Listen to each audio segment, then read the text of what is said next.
முதலமைச்சரிடத்திலே நெருக்கமாக இருக்கின்றீர்கள், கூட்டணியிலே இருக்கின்றீர்கள், இவ்வளவு பகிரங்கமான குற்றச்சாட்டை வைக்கின்ற என்று அந்த நேரத்தில் கேள்வி கேட்டார். எங்களுடைய மக்களுக்கு பிரச்சனை என்றால் அதிலே குரல் கொடுப்பதில் என்ன தவறு இருக்கின்றது?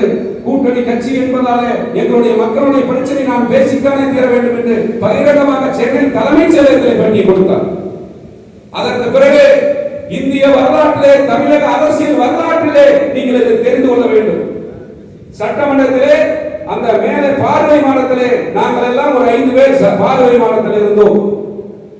முதலமைச்சர் நம்மளுடைய பொதுச்சாருடைய கோரிக்கையை ஏற்று ஆட்டுக்கு 4000 ரூபாயும் கோழிக்கு 100 ரூபாயும் அறிவித்தார்.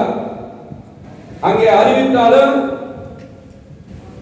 உடனே வந்து சட்டமன்றத்தில் முதலமைச்சர் ஜெயலலிதா இருந்தாலும், கலைஞர் இருந்தாலும், ஸ்டாலின் இருந்தாலும் ஒரு திட்டத்தையோ ஒரு நிதியை அறிவித்தால அதை மாத்தி திருத்தம் பண்ணா அப்படின்னு ஒரு சூழ்நிலை வந்தா கூட ஒரு வாரம், அடுத்த சட்டமன்றம் அல்ல அடுத்த வாரம், அடுத்த மாதம் இப்படிதான் அரசியல் வரலாறு பதிவு செய்யப்பட்டிருக்கின்றது.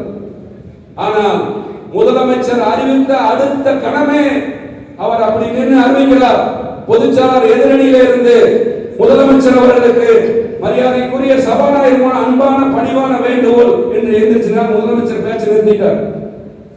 ஆடுகளுக்கு 6000 ரூபாய், இந்த 4000 ரூபாய் பத்தாது, அது உடனே மறு திருத்த வேண்டும் என்று பணிவான வேண்டுகோளை வைத்தார்.